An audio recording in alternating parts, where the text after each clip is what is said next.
All right, good afternoon, everyone. Thanks for joining us today. We appreciate it. Good morning to some of you. We're going to go over our annual financial report today. We've got some really good news to share in that regard. And then we're going to go over why your Curtis team believes we can lead this market into the sustainable future. We're going to go over some FAQs that we get from shareholders, potential investors, etc. And then we'll open it up if any of y'all have any questions, and we'll talk about some motorcycles. So I'm going to hand this off to Matt.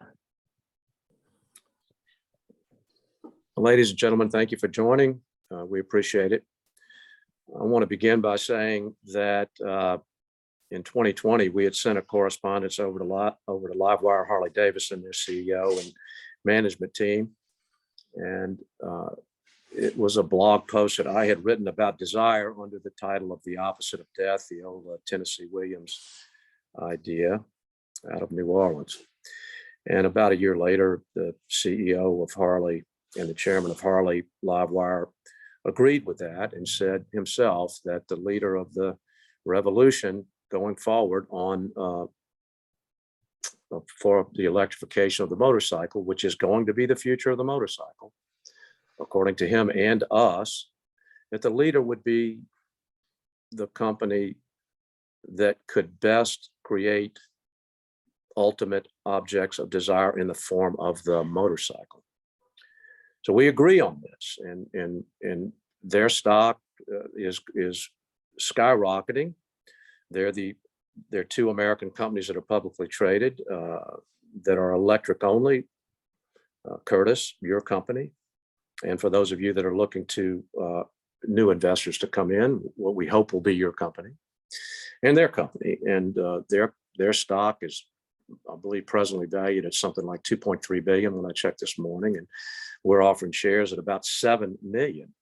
So we think we have a hell of a shot to be the leader. They think they're going to be the leader, and we're a 300 to 1 underdog. It looks like one of the great opportunities in the history of business that come up in a very unique and uniquely and with great rarity. Having said that, let's focus a little bit on numbers. Jordan, if you could put that up on the screen, and the big FAQ for me is why are we so delayed in production? So we're about 2 years behind, and that's on me. That's my fault.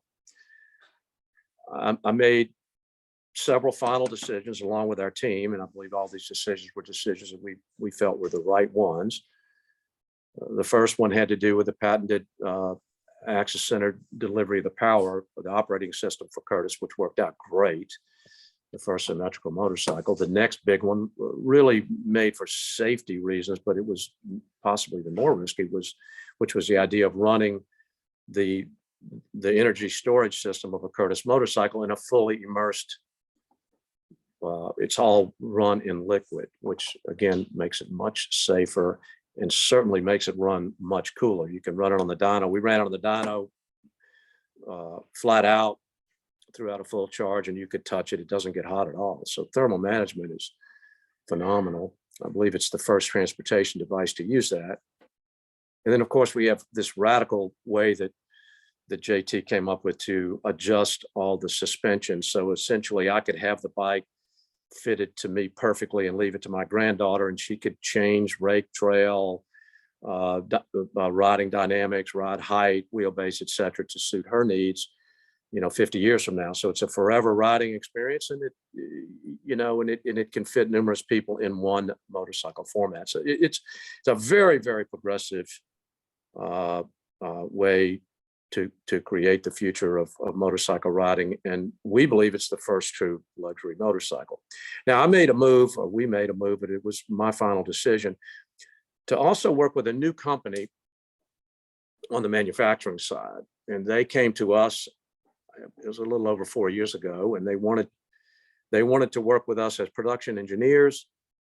They had a great production engineering group.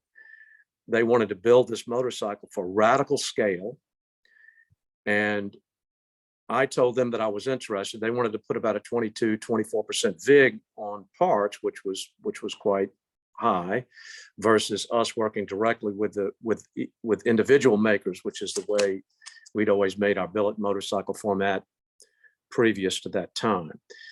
But they would collate rounds of parts, which is a little over 180 proprietary parts per Curtis motorcycle. And they would send those over as one part number. And we would only be billed when one full Curtis motorcycle collated would arrive on our doorstep.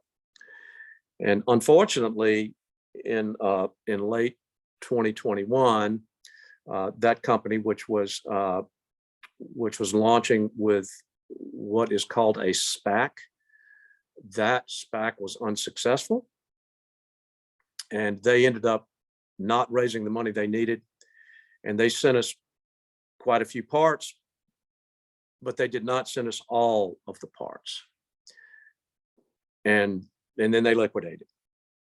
We cannot go back and get the money from them that liquidation cost us, which was quite significant. The loss of time on this, as those of you who have been investors know, has been very, very significant. That's why this is a down round, because we do need additional funding to begin delivery of the bikes. We have quite a bit of pre-assembly done, but we need additional funding to finish validation and to finalize the build of the bikes and to begin delivery of the bikes, which is scheduled for about 9 months from now. And that time is that loss of time, about 24 to 30 months, is predominantly due to what happened with our vendor. And I want to emphasize, they were a great vendor. Their approach to the market just failed. And that's why we're back out now with, for new investors, a great opportunity. I think for investors that are still in the company, that have been in the company, I think you should come back in. And Andy, dilute yourself.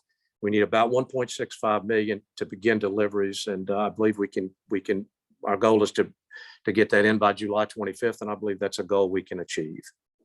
Now I want to speak for a minute to the timing of this. Even though we're late, I actually think that we're coming into the market at a better time. One thing about the market for the heavyweight electric motorcycle that I believe is a little bit foggy, in the Livewire pro forma, they're talking about 100,000 delivered units in 2026. It's something like 15,000 net to their company, to Livewire.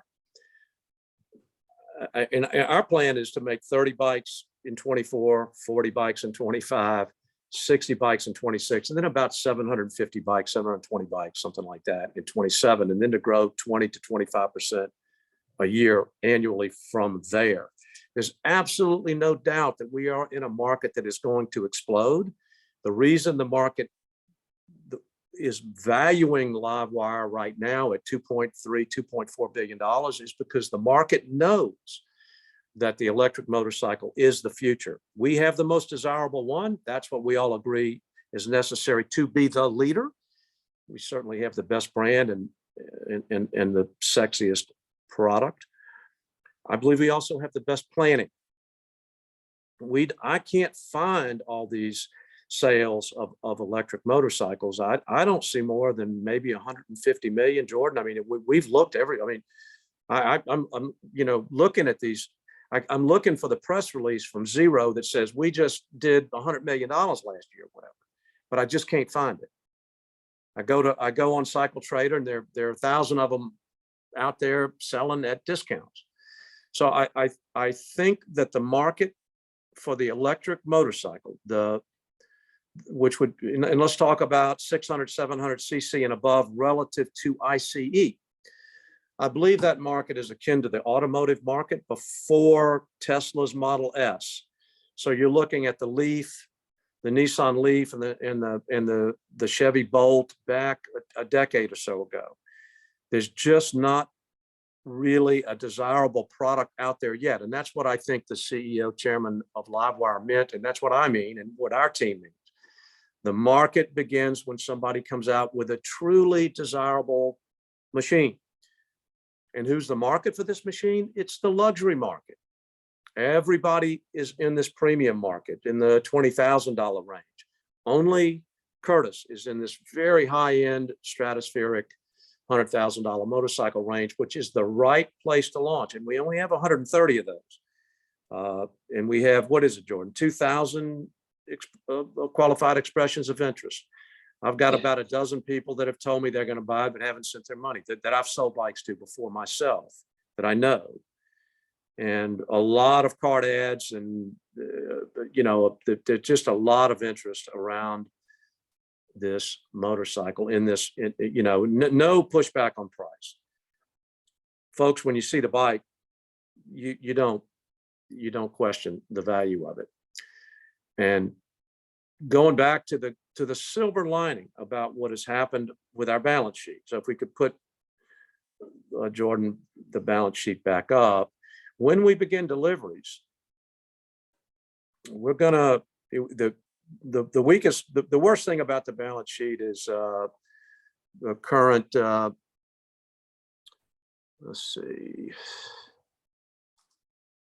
Yeah, we'll hit the 50% gross margin with ease, and that'll push us way over break even. But if we could go to where the balance sheet piece is, I believe this is operations P&L. Yep, give me 1 minute. Yeah. Because I believe we have a little north of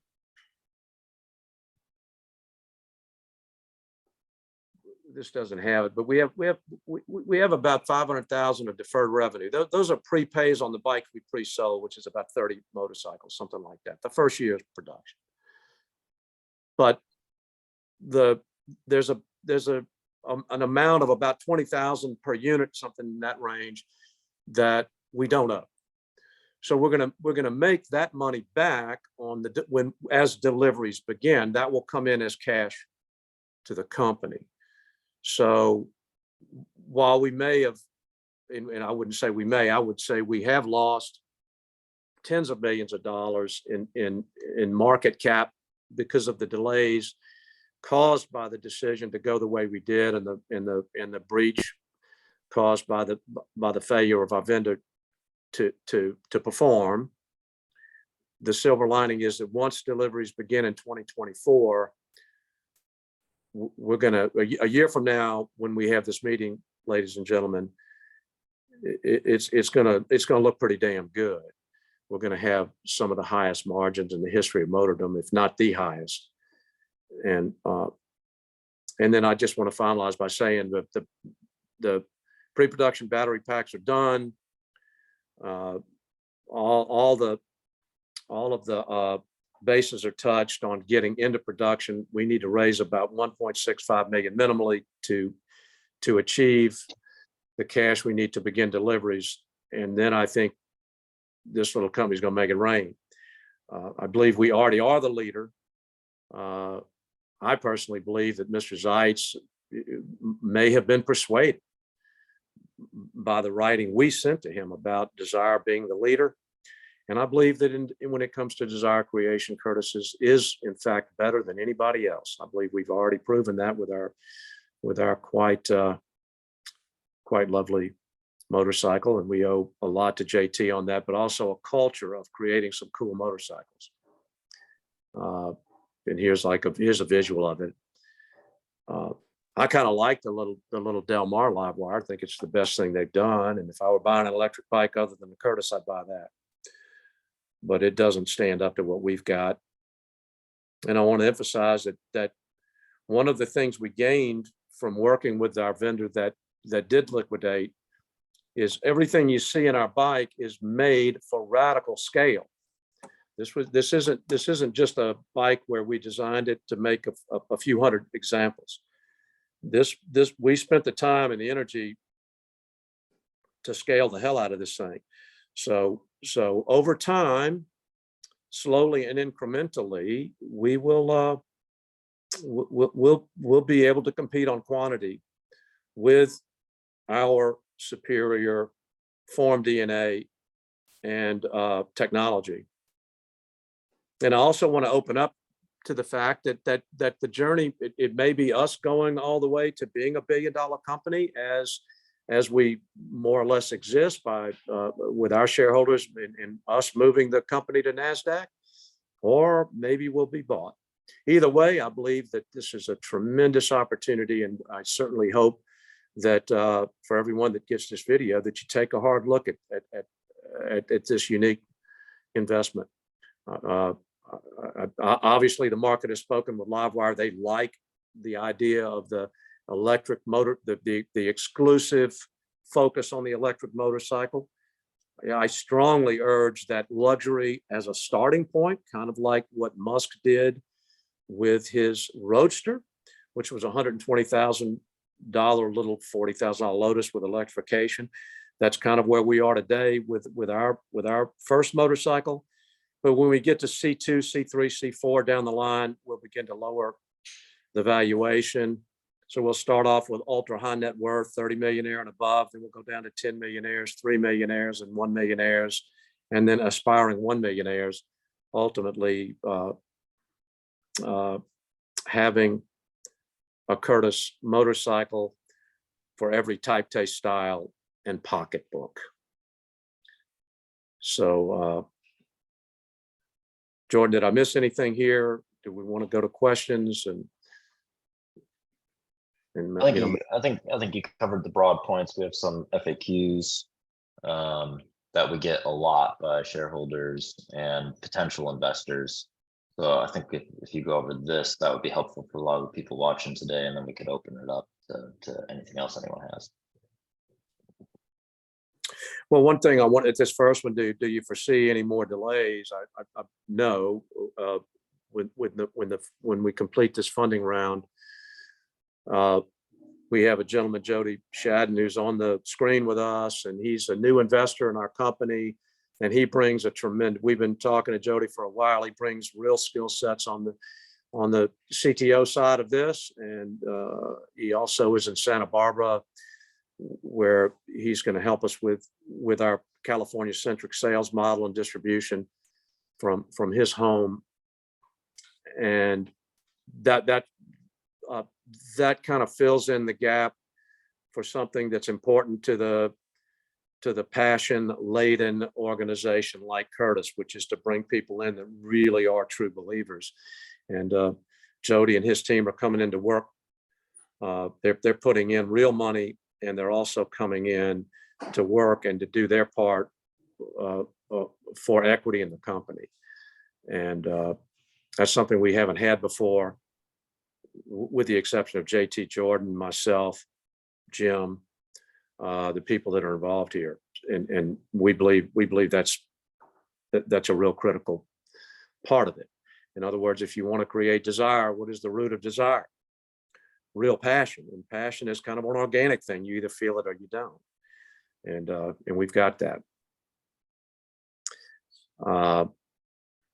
Yeah, I mean, look, the next question, how do you know this round of successful equals sufficiency? We know our numbers are not projections. The parts that are behind me, I mean, we've got 100 rounds here, and JT's got 30 rounds, mostly pre-assembled in our little studio in New Orleans.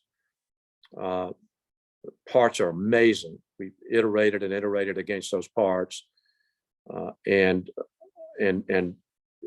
those with our now the filing today, that reduces our cost by about $20,000 per unit on our audited financials. So, and the other costs are cost. The motor is real expensive. It's the best motor in the world. It is, I think it's about $11,000, so it's really expensive. But it's the Ferrari V12. It's the best. The Yaza motor is the best electric motor in the world, and we're making the best possible motorcycle in the world, so we had to go with the best. And I love those guys, and we've got the best inverter. We've got our costs on those pieces, and then the other things are things that we bought in over 32 years. That are kind of off the shelf items that are made to our specification. They're already made. They're in the prototypes. Things like the wheels, the brakes, suspension system, things like that.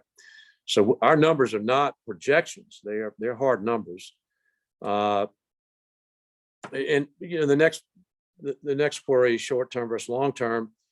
I mean, we've had conversations with bigger companies. I think that there is a short term look when Cornel and one other gentleman who's an investor in the company and myself, on June 29th in 2016, formalized this pivot from ICE to Curtis and Electric. Almost 7 years, you know, in 7 days it'll be 7 years. And look, I mean, the fact is that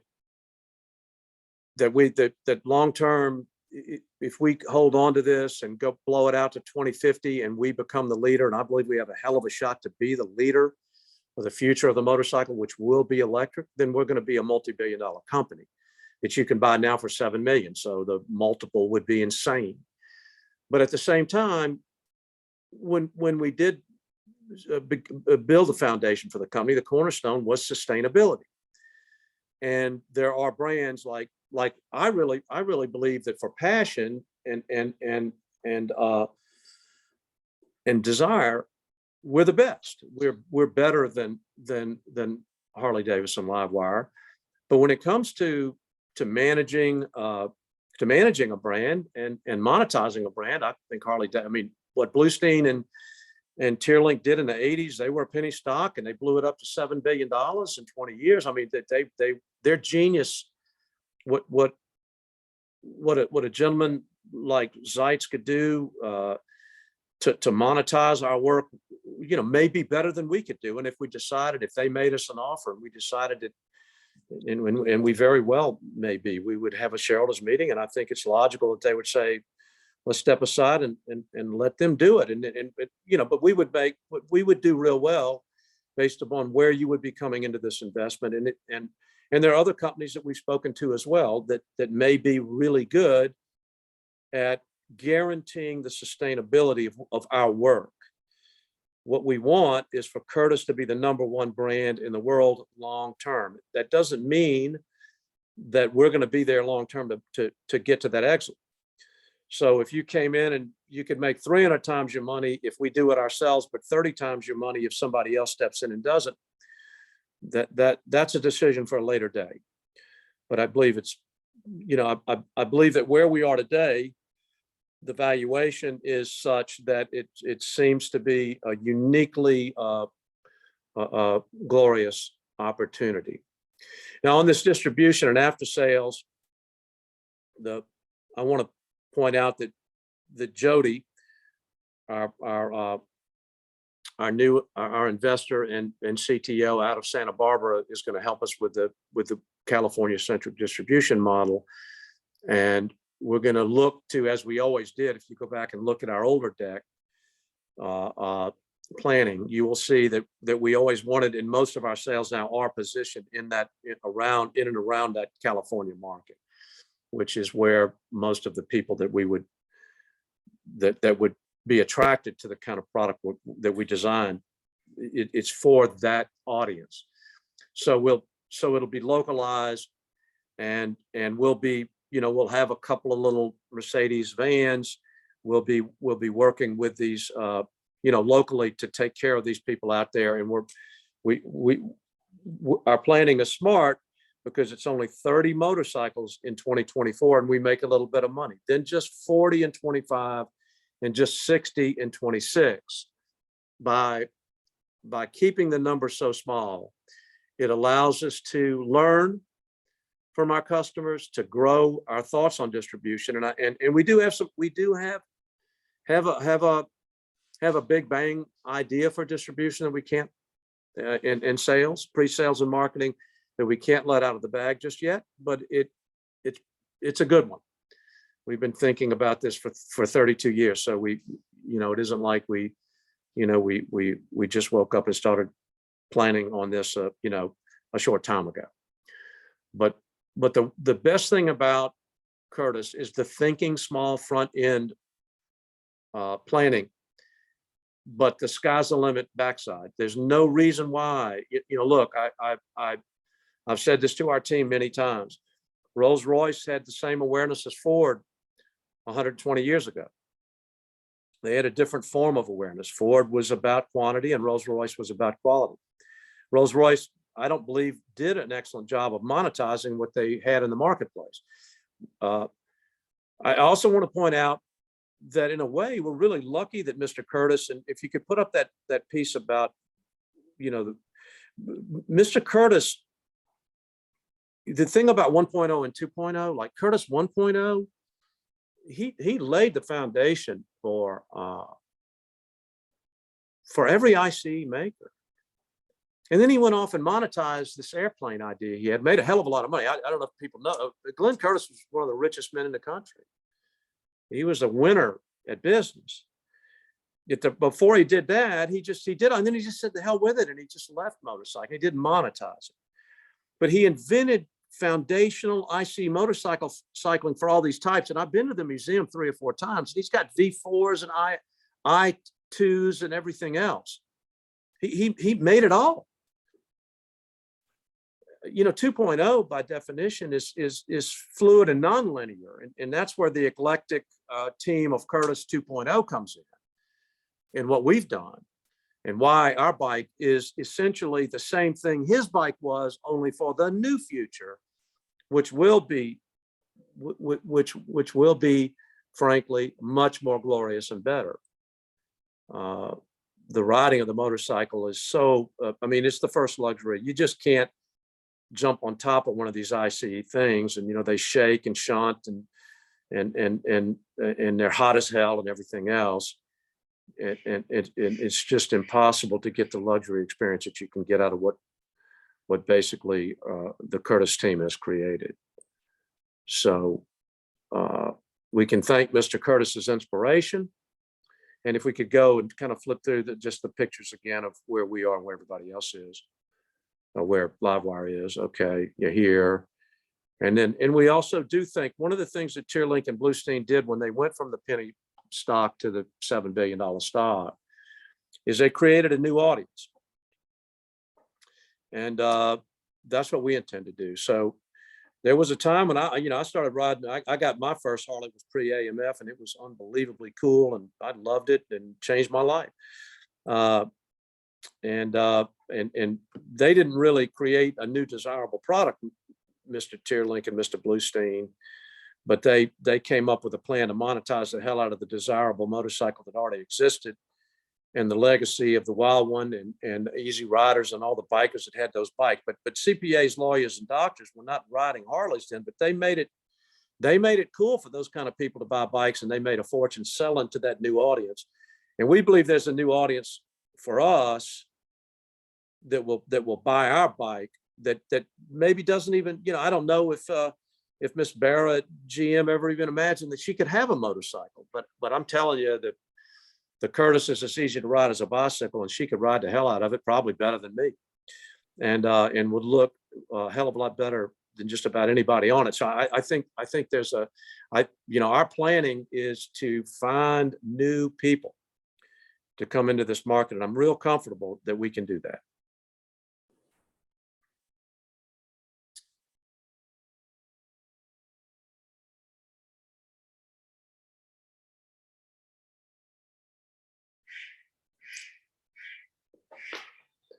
Jordan, you want to go ahead and move into the kind of just to bring in JT and you and Jody and just talk about whatever you guys want to talk about. I believe we've hit on the important things.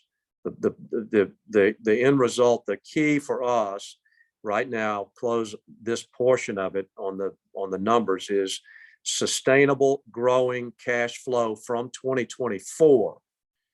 No matter what happens with the market, as long as we do that, then we got a hell of a company, particularly at the low valuation we're offering the shares at today.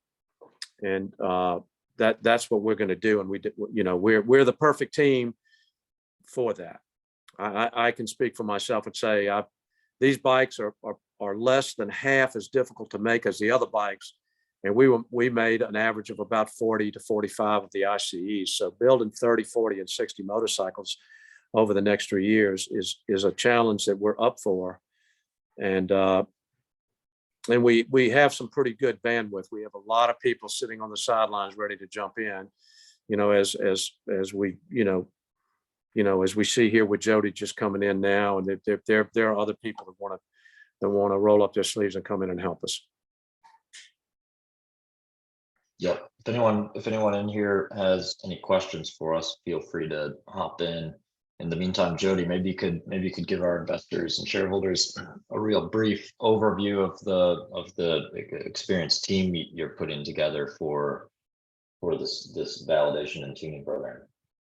Yeah, thank you, Jordan. First of all, I just as I'm listening to this and listening to you, Matt, I went through something very, very similar to what we're doing here with a company called Clipper Wind Power. Clipper Wind Power was a startup. You can look them up. They still are out in Cedar Rapids, Iowa. But I served as the director of strategic planning for Clipper, developed the supply chain, started up the manufacturing facility. We built nearly 1,000 of the machines, which at the time were the largest wind turbine, 2.5 megawatts in the United States, installed in the United States. We took that company public on the London AIM, the Alternative Investment Market exchange, did very well. And we made a lot of people some money, which was fun. But this is, I can see this is a lot like that experience. And so, when I hear, some of the things, the one part number thing and, that company not being around anymore on the supply chain side, do you want to vertically integrate and, build all this stuff yourself or sub that out? Those are all decisions, of course, we'll get to. But we, at Clipper, we ended up, we looked at it pretty hard and we ended up vertically integrating on, as much as we could. Now, we didn't want to roll and, weld gigantic tubular towers, steel towers that were, 100 meters tall. But we did end up doing something that people thought we were crazy doing, and that was building a 2.5 megawatt wind turbine gearbox. So we became not just a wind turbine assembly house, installer, service company. We became a gearbox manufacturer, which is not trivial. And so I see a lot of, what I went through there, mirroring what's happening here. And so, we made some mistakes then, I'll bring that education to this so we don't do some of those now. But again, we did very well with that. And if you look at my LinkedIn, you can, I have, I think, a picture of the plant we started up in Cedar Rapids, Iowa. But that was fun. I think we can have fun with this and do very well. I love the product. I think the design that JT has done is amazing. And I firmly believe that getting that bike out in Santa Barbara and showing it around and, working it out of here, I think we can, 30 selling 30 next year. I don't see that that's an issue.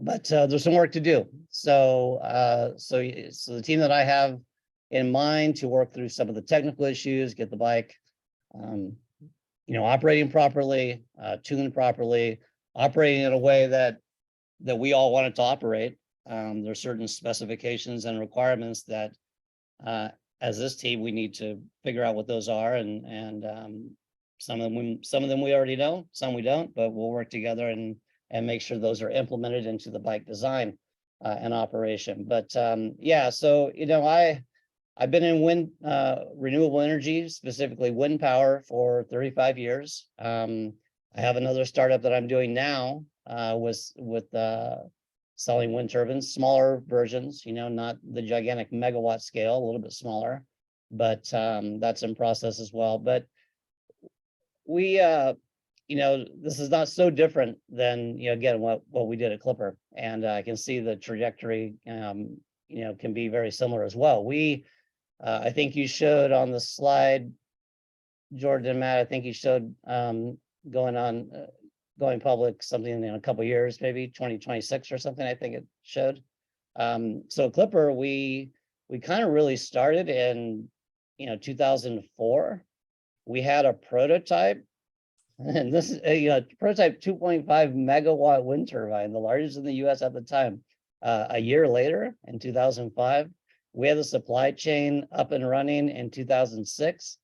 Now, I will say this, you know, we initially projected we wanted to sell 50 turbines in 2006 and 150 in, you know, 2007. And some of those numbers are a little bit arbitrary, of course, but we ended up doing 8 in 2006. But instead of 150 in 2007, we did 400. So really the first full year of production, we made 400 of the largest machines that have ever been produced in the United States. So, you know, we can certainly make all this happen. I'm excited to get started on the technical side. We have, you know, PhD of, you know, for power electronics involved. You know, if we need any kind of custom circuit board design work, we can do that. If software programming, you know, experts that have done this stuff for a long time, power electronics, controls. Wind turbines are not so different than an electric vehicle. So you have a variable speed motor. In the case of a turbine, it's a generator. You have power electronics, you have software. So those things are not so different. And I've been involved in my career on 11 different wind turbine designs from the ground up, not counting the ones that I've got going on now with the wind turbine startup. But so yeah, we can make all this happen. We have a good team, and you know, looking at those goals, I think we can achieve this. Jody, do you mind speaking to, I know you have a live wire and you've got the Sonders and you've got, you know, some of the electric motorcycles, and you've been tuning on them and improving them. If you could speak to that a little bit, please. Yeah, sure. So yeah, so I've had a live wire now for about 9 months, I think. I have ordered the Delmar as well. That hasn't been delivered yet. The very first electric motorcycle I purchased was the Sonders Metacycle. So by the way, so started riding motorcycles when I was 5 years old. So, you know, lifelong. But interesting. So I got the Sonders bike first and wasn't too pleased with it. You know, of course, it's a low budget bike. It is what it is. But I ended up writing a, you know, an unsolicited quality, you know, report on the bike and sent that to Sonders, and had calls from several people that are head of engineering and Storm Sonders himself and some others. But so that was interesting. And I suggested some things that they, you know, could improve in software and all that. The Livewire is interesting. It's a decent bike, but it has a lot of room for improvement. The Curtis bike has the opportunity to really overtake the Livewire. It you know, yeah, I played around with tuning and I played around with things. You know, it is a rocket. You know, 0 to 60 in 3 seconds and 60 to 80 in a couple more. You know, it's quick. It's, you know, there's no adjustability. You talked about adjustability, you know, rake and seat and other things, you know, nothing like that. It's a little bit improperly balanced, the way it's been built. So the motor is down low, battery's up high. So a little different than what JT and the team, you know, with Curtis has done, which is in my opinion the more correct way to do it. So yeah, so some funkiness on that, a little bit of, you know, a little top heavy, and a little weird in handling. But yeah, so that's been interesting. Playing around with the tuning. I do like that you have the capability to, you know, from the touchscreen display to set anything you want. You know, there are pre-programmed modes with it. If you're riding in rain or, you know, it's dry and you're on a highway, you can pick different different pre-programmed settings. You can also fully customize anything you want. And, that's something we can talk about as well. We just have to kind of decide, technically and in this control software where we want this bike to go, and we'll make that happen. But yeah, we can certainly beat the Livewire, no doubt. Yeah.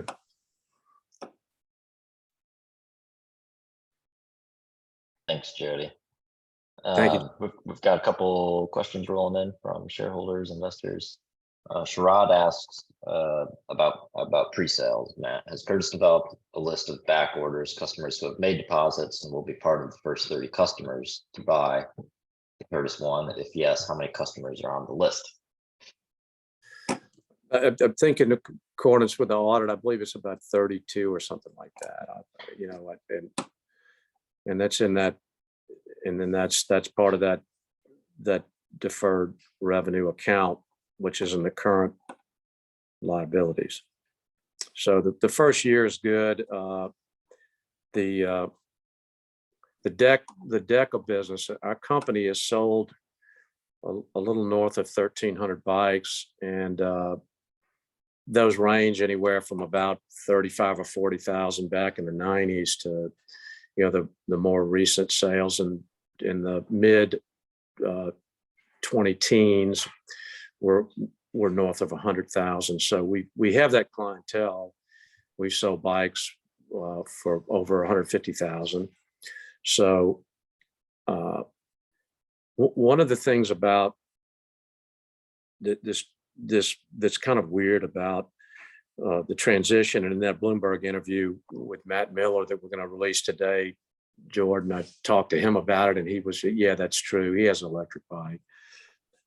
And it happened to me because I hated the idea of electric in a motorcycle. And then, and I had this Pierre Terblanche working with me at the time, and he pounded me out for years about it. And I just didn't get it. And then I did. So I'm relatively confident that in our own deck, we'll sell the bikes. The thing is that, and JT can, and I want JT to speak some to this, but JT, we had the Hellcat. It was our first bike, and then JT came in, and then we did the second generation of the Hellcat, which was a nice version of it, a nicer version. We just kind of fixed some of the first issues that you would have. And then he wanted to do something completely new, which was kind of aircraft inspired, pulling from Curtis, from the guy we never knew we would be Curtis Motorcycles in, but which was a triple load path design for a product that kind of put us on the map a little bit, really, a product called the Wraith, which had a carbon fiber backbone, a aluminum sheet metal fuselage, and the motor. It had these, and the motor as a bulkhead and little bulkheads between the fuselage and the backbone itself. And the backbone carried oil. Those would weep a little bit, so it wasn't we only made 36 of them. They're really cool bikes, they're real light. But then we made a bike called the Fighter, which was a billet version of that, and that became really the template for what we have now. This idea of the billet motorcycle, which can be made on a 5-axis machine with perfect precision. So when you would take one of our old bikes and put them on a chassis dyno, they line up 100%. Because they either will bolt together or they won't. If they bolt together, then all of your alignments are completely perfect, perpendicular. However you set your geometry is exactly the way it is, so it's a better way to make a mousetrap. Nobody makes a motorcycle like that but us. So we have that feature along with the immersion battery, the axis-centered power, and the full adjustability of the suspension on the Curtis. And I'm pretty, I mean, like I said earlier, I've got about a dozen guys that I have communication with, predominantly through text messaging and email. Some, a few of them I've talked to, and they've told me they're going to buy a bike. I think that the light will go off like what happened with me and Pierre. So, one day, one of them is a billionaire guy, and he was like, I would never have an electric bike. It's just like, it was almost like he was angry that we had changed. And not in a mean way, but like, he didn't get it. But I didn't get it when Pierre was trying to sell me on the idea. But even he, I think, will come around, because it is a 180-degree difference, but it's just so damn elegant and sophisticated and refined, and it feeds into a higher level. In other words, one kind of feeds into the shadow of my nature to kind of make me a little more irresponsible. But when I ride, that would be the old raucous versions of our stuff. The new stuff makes me want to be more responsible. I almost fantasize while I'm riding that I'm like piloting my little plane, and I've got my little grandchildren in there with me. So I'm touching all the bases, I'm doing everything perfect. No longer am I irresponsible and undisciplined like the way I used to ride, but now I'm like a totally dialed in, better version of who I am. So it's just a better way. But it is a 180-degree change. So it's almost like, like a guy that used to drink a hell of a lot of beer every day and smoke cigarettes. And he said, now I'm never going to drink any more beer, smoke any more cigarettes at all. And I'm going to start working out. I mean, both are great. It's fun to drink and smoke cigarettes, and it's fun to work out and be in good shape. It's all good. The latter part is certainly better for the long run, and probably better for humanity itself. So I think we're going to get these folks. The fact is, our deck has a lot of very wealthy people that look, we're in our business is the consumer discretionary, and we're at the very top of that. And those are the people that are doing the best right now. I mean, so we're in the luxury business. It's the right place to be right now. And we've had what is it, Jordan? About 20% of the people that have bought a bike have never had a bike. Yep. Now, I think most of the 100 or so we got to sell of these will be people that have bikes. But I think when we get to selling that next 1,000 of C2, I think we're going to see a lot of people that have never had a bike. And I believe I think that's where we can really where we can really monetize what this company has created. The leadership position is the same way Bluestein and Tearlink at Harley monetized. They didn't monetize Harley Davidson when they were a penny stock and drive it from virtually no value to 7 billion by selling to the same old crowd. They found a new crowd of wealthier people. And I think for those of a certain age, boomers like myself, what that looked like. All of a sudden, people that they wanted to go out and be that weekend warrior. Kind of a cosplay thing, they would have their suit on during the week, and they would, they'd go out and kick ass at their day job, and they were real accomplished. And then on the weekend, they put on their leather jacket and they go ride their Harley. That phase is over now. That's yesterday's news, and we think we're going to be the future, not Livewire, Curtis. Yeah, absolutely. Dennis has a good question. With our experience with previous high net worth clients, have any of those expressed interest in investing in Curtis as shareholders? Yeah, most of the investors are those people. Yeah.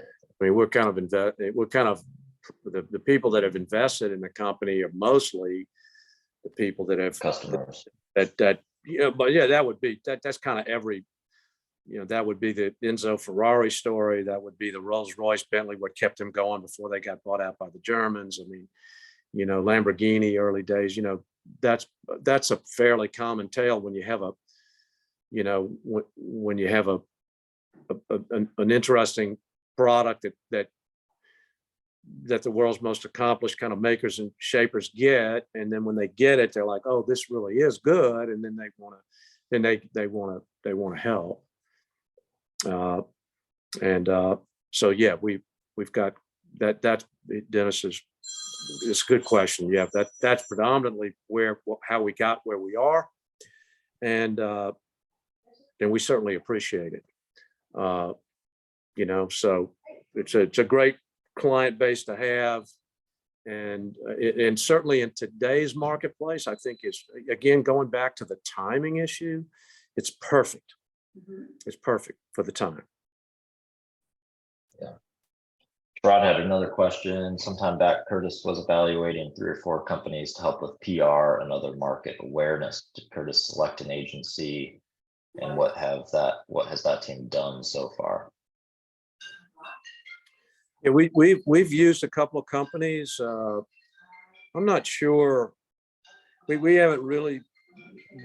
We've had you and I, Jordan, we had one really good conversation. I believe it was about 15 days ago. Yeah.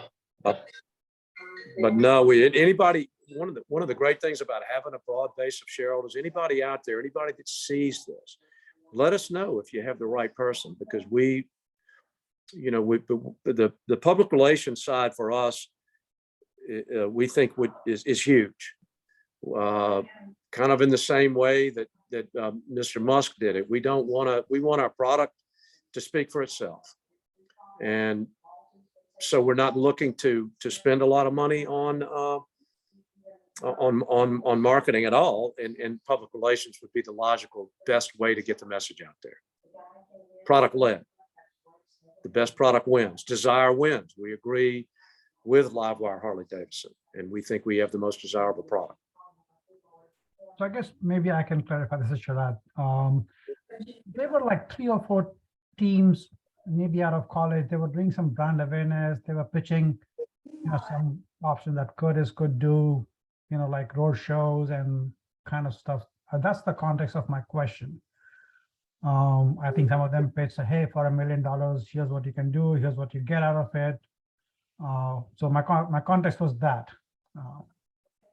That's a good context, and I think that might relate to what was that? What was the school that did the marketing research for us? Pepperdine, the Pepperdine Masters program. Yep. I think that, and we posted that, and we still have that work. That was really well done. They did a great job, and really one of the things that Jody brings to the equation, because before we wanted to embark on a campaign like that, we wanted to get that base in California. So I'm here in we're where it's efficient to live, meaning inexpensive to live, in a little lean shop that I'm sitting in right now. And we like to run like that. And JT is in a very small studio in New Orleans, but Jody is in Santa Barbara. And so Jody's going to supply that home base for us, where he's going to do the fine tuning on the motorcycle with us.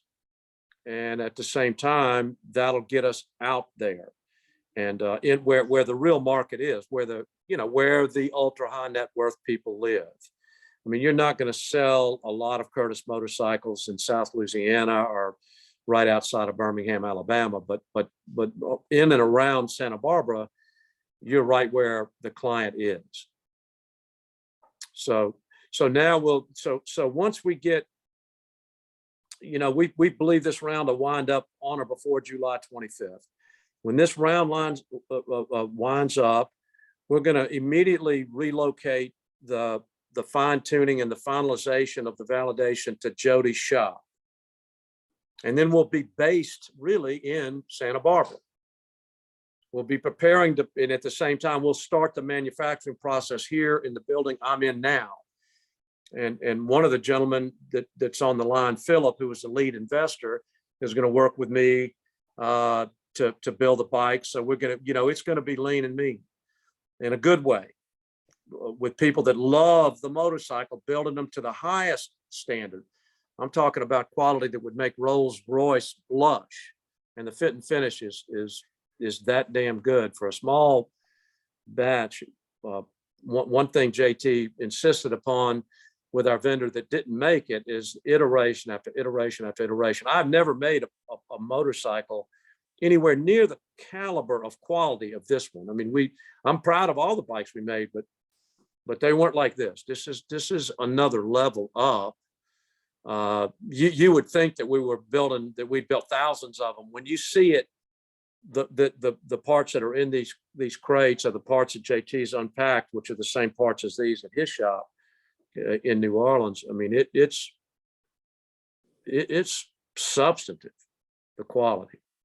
But yeah, once we get out there in California, then we're going to look, then we'll be there, and then we can embark on roadshow things that'll, we'll get the van out there, and we won't be leaving from Alabama to California, which would cost a hell of a lot more money than going from Santa Barbara to LA, Santa Barbara to Carmel, Santa Barbara to San Francisco, or Silicon Valley. We're very lucky that Jody is offering his help and his investment. We appreciate it. This is a really good question, and segues us into expanding a little bit on the current status of our supply chain. Has there been an alternate supplier selected to take place of the previous supplier in order to obtain the parts required to finish the 130 bikes? Yeah, it's just what you would expect. I mean, the minute that the liquidation occurred, I mean, they all came out of the woodwork. So now, I mean, look, it's going to what Jody had talked about earlier. It's a little more complex, but that 22-24% that they were taking, now we save that. So we're basically working with the same companies that made the parts before. They just reached out to us now. We're not working with a middleman. The middleman concept is kind of a cool thing. I mean, for simplicity and keeping that flat org chart, it's good. But probably in the long term, we were always going to go this other way anyway. So maybe we just shorten the cycle on something that was inevitable. The big problem that's on me is the loss of timing, because that's what costs us a lot of money, and we're now raising money when the market cap for EV companies went down from where it was back in 21 when our stock was much higher. So it's a better deal for the new investor. Again, I invite older investors to re-up, but I understand how some might say, well, I don't want to do that because I'm just not comfortable doing it. I understand. In the long run, it won't make that much difference because we're going to do extremely well one way, in any event. The timing is still great. The fear would have been that somebody else would have stepped in the market, but we're right now, I firmly suggest and believe we are the leader, and the product speaks for itself. Adam asked if we could explain the plans for the business relationship between Curtis and Jody and his team. Are they going to be vendors, employees, etc.? Well, we're going to start off with they're basically going to work for equity. So it's going to be it's for what I believe is what you would call a passion base. They believe in the company, so they're going to come in and work with us for equity. We have struggled a bit on the technologies that he brings to the table to find good vendors that could really carry the mail. All of the vendors we worked with up to now were vendors that wanted upfront money, cash money upfront to get started, and it's been I would say it's been a slightly less than mediocre, the performance that we've seen. But I have enough experience with Jody to know that he can do this better than any of the other ones. And obviously, if someone's working for ownership shares in the company, then they want to get it right. So I believe that's a great question, and I believe that Jody and our company can have a great relationship, And the fact that his shop is in Santa Barbara and can be an anchor for us both for technology and for distribution it's a win-win situation for Curtis shareholders. And I want to emphasize he's putting real money in himself, and he's bringing in some other investors as we speak. So he's doing more than just work for equity.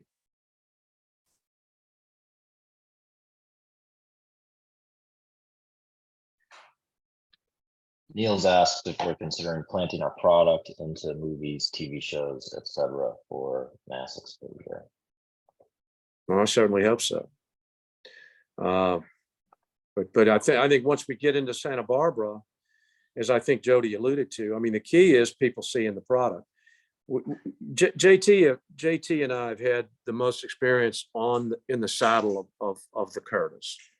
And when you're riding in New Orleans, and when you're riding the motorcycle around, and I took Pam, you know, my wife has been with me on this project for 32 years. We rode the bike here and just in Leeds, Alabama. We've ridden it on these country lanes, but she absolutely adores it. It's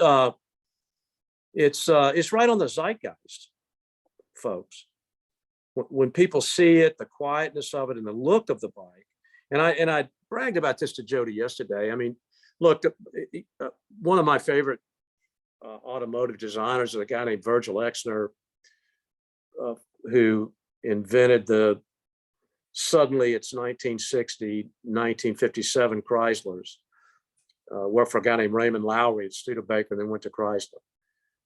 And he used to say she's got to ride like she looks, or in his case, drive like she looks. So the bike rides wonderfully, but the predominant feature of coming into a market like this, and what I believe Mr. Seitz meant, and what I certainly mean, is a product like this, in order to be the leader, has to look right. It has to become what Alan Cathcart alluded to when he came down and rode the bike for the first test. And he said on tape, he said that bike, the Curtis, just might be the icon for electrification. I believe it is. If I could just add one thing. Riding around Santa Barbara on, you know, the Saunders Metacycle, I have people ask me all the time, you know, what is that? Is it electric? At stoplights, you know, rolling down their car window, you know, looking at me, hey, what is that?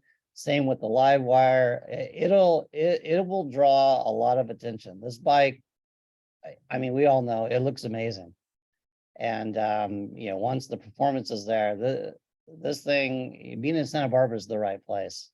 That will help. And, you know, getting to movies and things like that, you know, that's a possibility. There certainly are, you know, all those, you know, a lot of people in Santa Barbara that are in that industry.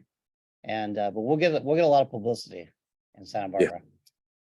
Yeah, we will. It's the right place. Maybe you could touch on the analogy of the Starbucks effect relative to our California-centric model for our shareholders. Yeah, from the very beginning when we talked about it, and this was a plan that really was hatched back in 1999, and it, you know, what Starbucks would do is they would come into a market, and you know, I always allude to, you know, I've traveled in New York over the years quite a lot, and you know, I'd always go to New York. I drink a lot of coffee, and I would go to the local coffee shops, and then, you know, I went one year, and then the next year I went, and all the local coffee shops were gone, and everything was Starbucks. So Starbucks would come into, instead of like putting a Starbucks in 1,000 cities, they would come into a city and put 1,000 Starbucks in it. You know, not that I'm exaggerating, but they would come in and they would blanket a city, almost like a swarm of locusts would come in. So what we'll do with Jody's help is we'll go into Santa Barbara, and we'll set up our distribution operation out of Santa Barbara, and we'll sell we'll sell and deliver these 130 pieces in the California market. And then what we learned from that work, and we'll sell a bunch of the next 1,000 out there as well. And then we'll take what we learn in that localized California centric marketplace, and then we'll go to other markets and do the same thing. It's a great way to think about how to do this in the future. It's the right way to go. And it's going to be all internet sales. It's going to all be based on pre-sales. There'll be no inventory. There'll be no giant warehouses on the side of the interstate or anything like Livewire Harley Davidson has. That's the old way to do it. We'll likely have, you know, we'll likely put something together in Santa Barbara. We'll have a nice little space where people can come and see the bike and try on a leather jacket and get a t-shirt and stuff like that. And then we'll have a couple of service centers and vans with people to come to your home, or, you know, most of it, what Jody and I will be working on is cloud-based. So 90% of the service on the Curtis will be a download. So it's a much better way to go. And then the next phase of manufacturing, one of the things I'm happy about delaying staying in a small space like we're in and delaying, to Jody's point that you made, about do we vertically integrate, is this whole way of fusing AI into the process. And as a best and finest maker, in terms of ultimate lightweight and forever fatigue resistance, making a motorcycle that will last for generations, and that's as light as it can be. I mean, I think that we could be entering the age, and we've seen some of this, Cornelia and I and JT, out here at Barber, where they've got these very high-tech printing machines. And you can plug in you probably know more about this than me, Jody, where you can kind of plug in the AI and then it'll print up the piece to be the lightest it can be with a robust nature that is permanent. So, this is kind of could very well be the future of core and suspension design for Curtis. So, and ever more AI. So I don't think we're quite ready.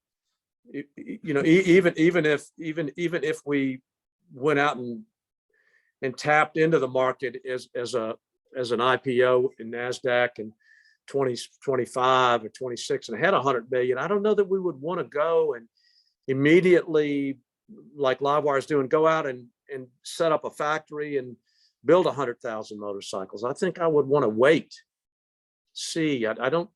Again, timing, gentlemen and ladies and gentlemen, is kind of the framing of this meeting, and we want to do everything at exactly the right time to spend the money in the way that makes it go the furthest, in the leanest way. And one thing I didn't talk about that I should have.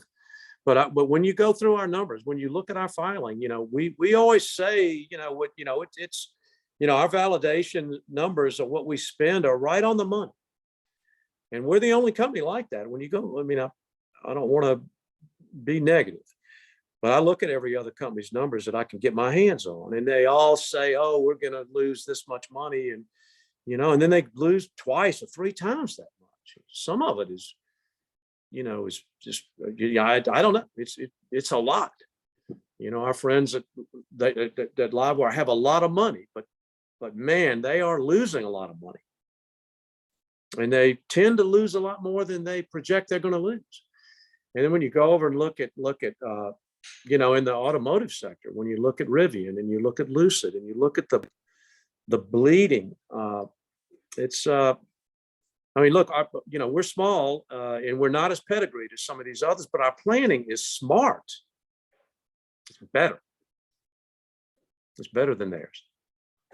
Hey, Matt, if I could just add, just to your comment about, the inventory not not carrying that, web-based orders and, bikes are built, as they're ordered kind of thing. And that really is the best modern manufacturing model. When you look at Livewire, Livewire has gone out and, as you noted, purchasing, a lot of components for bikes that they didn't sell yet. There's really no need to do that, nowadays. There's so much on-demand manufacturing capacity in the world, not let alone here in the US. And just, as a side note for the wind turbine business, that's how I've set that up. It's, I regularly use, on-demand contract manufacturing for everything. We don't have, gone are the days of buying, 1,000 wind turbines worth of components, for example, and they're sitting in a warehouse on shelves until you sell them so you can assemble them to, hanging on to that on the balance sheet, there's no need for it. And so certainly the model you're describing is exactly the way to go. And those that are still doing it the old way, like Livewire, you're asking for trouble. I've seen, I personally saw one of the oldest Danish companies in the world. They were called Vestas. They're around again today, but they were bankrupted by a US company who had ordered 1,000 turbines without putting any money down, and Vestas ordered 1,000 turbines worth of parts from their vendors, and they were all being built, and then the order was canceled from the US company. And so, certainly the model you've described is exactly right. That's the way it should work. Yeah, with hard money prepayments, not deposits that are non-refundable. So you almost want the client to not take it. But it's certainly in the luxury business, the thing that kills luxury is if you have inventory. So you can't, we're like Tesla in that we're starting at the top and then we'll hit the middle and then we'll come down a bit. In the long run, we do have, interestingly, I think it's very interesting, and this is way out in the future, but we do have trademarks for electric motorcycles under the brand Zeus and under the brand Hercules by Curtis. Hercules was the first Curtis motorcycle. He made one, and his first motorcycle was called a Hercules. And then he found that there was a trademark dispute with a bicycle maker in Germany, so he changed the brand to Curtis. So we were able to get a trademark on Hercules if we put by Curtis. So the motorcycle will be Hercules by Curtis. And it's a cool looking logo. If you can see it, it looks really cool. Yeah, there it is. That's cool as shit. But what I'm trying to say here is that the Hercules by Curtis and Moto Zeus or Zeus in the future, we could sell those off. We could design different forms, all using axis-centered power in our same Curtis operating system. And we could come out with bikes that do compete in that premium sector if we choose to, and we probably will. In other words, we could ultimately be kind of what Sloan set up with General Motors back in the old days of that great American corporation, where maybe at some point the Hercules comes out and I'm envisioning, ladies and gentlemen, that Curtis will always be a billet-made, totally luxury product. Maybe we can get one in all axial flux. Always, Jody, you told me you can help us to make an axial flux motor. Well, I'd like to see a lightweight 40 horsepower. The axial flux has more torque, right? So it's a better motor. But so it would be like the Dino Ferrari with the V6, but it was still a Ferrari V6. It's still a Ferrari. But maybe later on, we pluck a radial motor, but we still run axis-centered operating system design through that radial motor. And instead of billet, Cornel and I had worked on what we were calling a vault system, but that could morph into some kind of printed system of cast printing, whatever, in 2032. And we could have a not terribly expensive motorcycle that's light years ahead of anything anyone else is doing. The whole thing is it's monetization of what we've already got, ladies and gentlemen. Remember that what TierLink, this is where I'm right in saying that we've got the potential of winning against Livewire, is it is about desire. But the real desire that Harley Davidson created was the 1936 knucklehead over here in the Barber Museum, right down the street from from where I'm sitting here in Leeds, Alabama. And my first Sportster, my XLCH, my orange straight pipe XLCH that I made sure it was pre-AMF, because they never made anything desirable in the post AMF. They just tried to monetize. AMF couldn't do it, and TierLink and Bluestein did. The nature, the raison d'etre of Harley right now is not desire creation. That's what we do. But they're great at monetizing. And they monetized all that desire that the old Harley and the Davidson brothers had created in the V-twin world before. And that's how they got in the movies, and that's how they became the zeitgeist for the boomer like me, and they had it. I mean, with the first time when I got, I've been riding British bikes and Japanese bikes because I was broke and a student. And when I finally got my little $1,300 XLCH when I was in law school, it was a game changer. It changed my life. I loved it. And so they had something to monetize. What my message is in this meeting, we've got already, it's not just what you're looking at, but we've got the whole, if we had hours and hours, I mean, we've been planning, 7 years is too long, and we've blown through too much money. That's on me. But we've got a lot of smart planning, and this immersion concept is smart because electronics, I know you're going to agree with this, Jody, it loves to be cool. Nobody's electronics wants to get hot. My blender gets hot sometimes when I make a smoothie in the morning, and it'll shut down. And then you have to let it cool off to hit the breaker inside of it. My stereo doesn't, my fine little high fidelity system, the tubes don't want to get hot. And we've cured that. Our stuff, with the stuff that JT did, and this bold move on the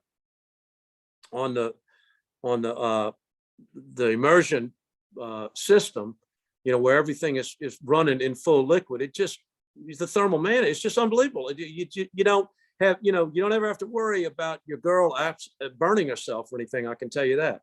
It just doesn't get hot. If your granddaughter runs up and touches the bike right after you've been riding it, 150 miles an hour for 30 minutes, it won't be hot. You don't have to worry about that. All that's gone away. And then this adjustability thing is beautiful. The symmetry idea makes the bike just a little more beautiful and a little bit more balanced. And when you're, the difference between a little bit more beautiful and a little bit more balanced on two wheels is a lot. So a little bit goes a long way.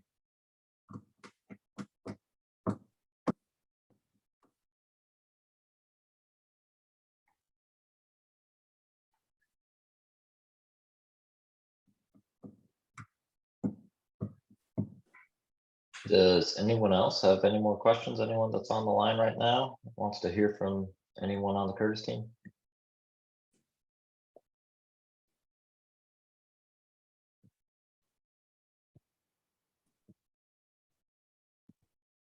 Well, I'd like to ask, I hate to do this because I know I'm putting people on the spot, but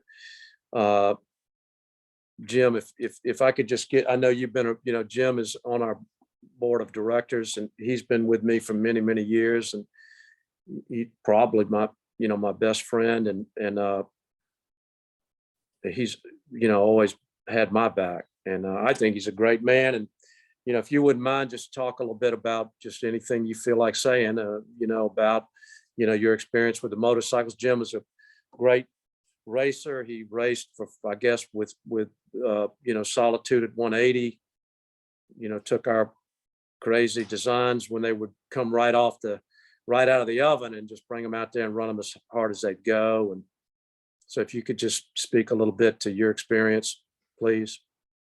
Yeah, I'd be glad to, Matt. Listen, you struck a chord with many things that you'd said. And since you brought that up here just momentarily here, the Solitude at 180, when you mentioned that a few minutes ago, that really, I think, is even a correct application for what we're doing now with the quietness of the Curtis One. I'm looking forward to having one of these Curtises myself. I've ridden the one already, the prototype, and was impressed.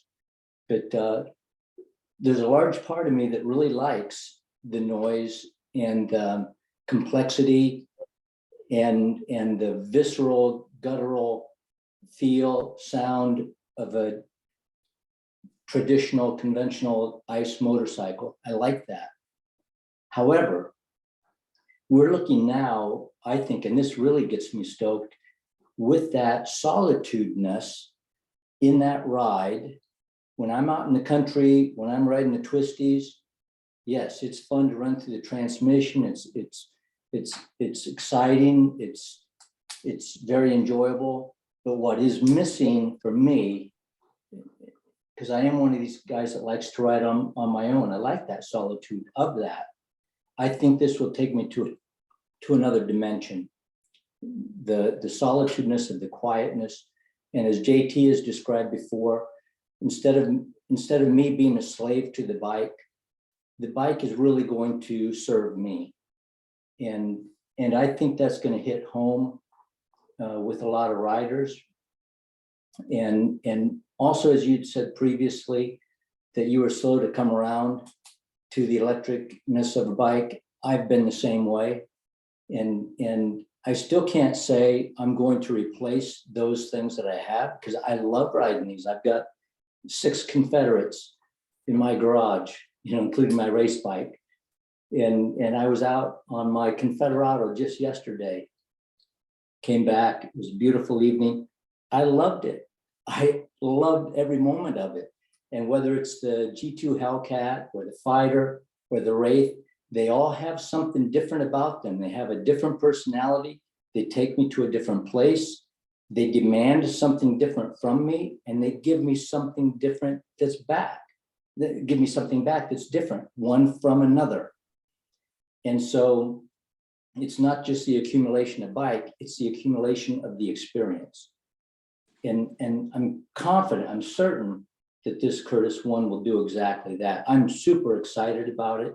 I'm familiar with JT. I've known JT for nearly 20 years, same as you. I know his work. I've seen his work. I've ridden his work.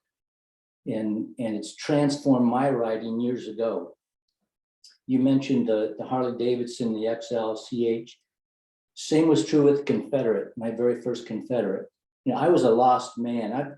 Much like Jody, I've ridden since I was 6 years old, whether it's been a mini bike or a Honda. I had a small little Honda Scrambler. And then I went to Harley Davidson scene. I've done the Yamaha, the FJs, FJ 1100. Went the Harley Davidson route with the Fat Boy, and I loved the Fat Boy. But when I just saw on the showroom floor that very first Confederate, I had to have it. And I did have it. I had it about 3 months later out of a dealership in Virginia. That transformed my riding experience. And it reflected who I was. I felt like when I rode the Harley Davidson, I was trying to reflect what that culture was. And that was not me. It just didn't ever feel like a good match. I really connected with the Confederate bikes, the way they looked, the dimension of them, the proportion of them, the rideability, and just the way they transformed my riding, particularly, as I said, when I would go out and just ride on my own. It just took me away from the world I was in to the world I wanted to be in. And nothing did that like that bike. And same was true at Bonneville. When you take a motorcycle that you really enjoy, and then you subtract all of the distractions around that, from hidden driveways to animals to gravel on the road, and now it is just you, and now it is just you and that motorcycle. That it's crazy stuff. It is so good. And I think if I had a Curtis out there that also eliminated the noise of the bike going at 180, I think that again would just be, it would skyrocket me to another level of existence. I know that sounds a little bit weird, but it is very Zen-like on the salt flats. And I think that's what this bike will do. Not just on the salt flats, but I think it'll take you to a Zen on the back roads that you love riding. And I'll add to that, Jim, because I think you'll agree with me. I took the bike on a ride on the pretty back roads outside of Leeds, right where the shop is located right now. And in addition to the sound of the Curtis one, or lack thereof, the balance that's provided by the symmetry and the patent really makes the bike effortless, more so than any other electric motorcycle. And that adds to that Zen-like meditation, where you can almost forget about the motorcycle in the best way possible, and really experience you and your environment and your surrounding. So I think the balance plays into that too. I think you'll agree with me there. Yep, 100%, Jordan. And it's a very good point. Yep. Motorcycling is a very personal experience for me. And like I said, I do enjoy riding with other people as well. But where a motorcycle takes me is where nothing else can. And that's just when I'm one-on-one with that machine and in the environment. And I can subtract all of those other noises from the work day. So yeah, I think you're absolutely 100% right, Matt. I've known you a long time. I've known your bikes. Like I said, I've known JT. I've gotten to know Jordan, of course. But listen, I've got ultimate confidence in what you guys build. Obviously, it's you do amazing work, and you're very passionate. I think you nailed it there. And JT has spoken to this before. He's a passionate man. It's reflected in his work. It's reflected in what you can create and what you're being offered, what you're offering other people to also appreciate and enjoy. Many thanks to you, to JT, to Jordan. You changed my riding life in ways I can't even fully account for. It's quite an incredible ride, quite a journey. Thank you for that, Jim. Jordan, any other questions? Yeah, we've had some investors ask about why they might buy CMOT directly from Curtis via WeFunder versus buying free floating shares OTC. Well, if you buy from us, we get the money. So we need to raise, we need this 1.65 million to I want to be clear about that, to get the deliveries flowing. The money that you buy online will just go to the person that's got the shares. This is a good time to, I didn't say before, but we still plan after we close once we hit the 1.65 to file the S1, which will make these shares that you would be buying tradable, move us to OTCQB. So we definitely are going to do that. So I would prefer at this point, and I think it's a better deal. I don't know I haven't looked today, but I think the stock is discounted if you buy directly from us. Unfortunately, and I guess fortunately for you, unfortunately for us. But that's because we do have a liquidity need. Anything else? Well, I think we should close, but I got to bring in JT. You out there, JT? I don't see him on my screen. Is he there?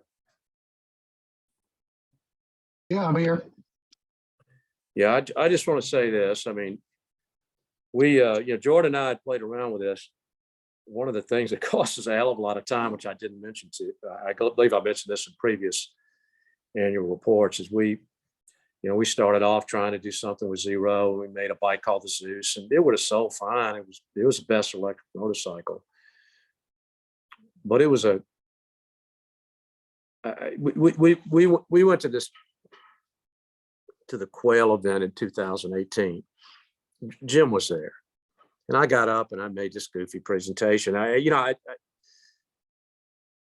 a first and foremost, I'm probably more about brand than anything else. For me, desire is when you contextualize great design with a brand. It's just like a person. Like one of the things I love about my wife is in my view of her, she's a very confident person. She knows who she is. She's solid, man. She's real solid. She's Pam, and she's happy being Pam. And that confidence radiates. So I got up and we had that bike, and we won an award. It had this Zero stuff in it. We had taken the Zero motor and welded it together. It was kind of cool. It made 300 foot-pounds of torque. But this stuff was, we were all a little bit ashamed when we got it all in the boxes. I mean, it's just Chinese stuff. It's not the kind of, we want, it's like Ferrari used to say, I'll build the V12 and I'll give you the car for free. I mean, and JT was the one that found the Yaza motor. And once we saw it, I said, hell yeah, let's do that. Look, I got up and I said some goofy shit like, if this is a real honest Curtis, then then it's great, then we'll be fine. And then little by little, I realized, man, that ain't a Curtis, that's a Confederate. That's just a Confederate motorcycle with a lot of torque. It's still badass and all that, but it ain't no real, that's not what this is about, because we want a revolution, not an evolution. Confederate was to evolve Harley. Confederate is an old Harley brand from the 70s. We got that trademark from them, and it was an AMG version of what they made. It was really to make Harley like my old Sportster. They probably should have been Harleys.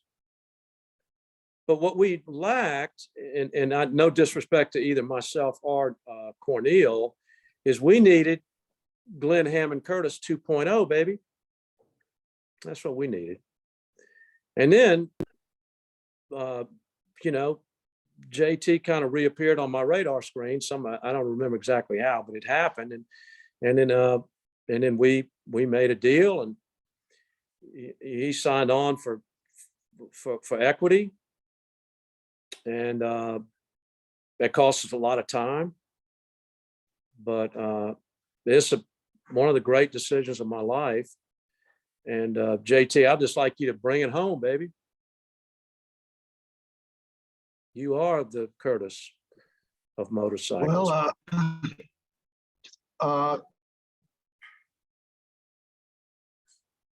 I never really wanted to be anybody else. So really resonate. I'd rather just be JT. That's totally fine with me, because I love motorcycles.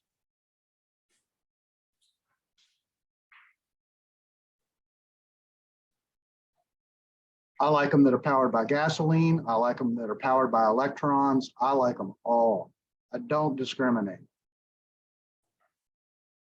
So currently, I have that AMF Harley Davidson that you don't like. I love it. I've got a Confederate too. And I also get to ride a Curtis motorcycle around as well. So I'm the happiest guy in the whole world. I've got the coolest job in the world. And that's all I really need to say. Well, we appreciate you. You knocked it out of the park on this one. Well, we still have to get through validation. Oh, yeah, yeah. Oh, no, we're not, no, we ain't home yet, man. We gotta get through a lot, man. 2050, we're gonna be like race stock. We got a long way to go. We got a lot of work to do on validation. I want to be sure that everybody understands that. Yes, sir. We do. All right. Jordan, anything else? I think that's it. If anyone has any lingering questions, you know how to contact us. You're all obviously on our mailing list. Drop us a line anytime. Thanks everyone for joining us today. Thanks, everyone. Okay, we'll adjourn. Thanks a lot. Matt, appreciate it. Appreciate it.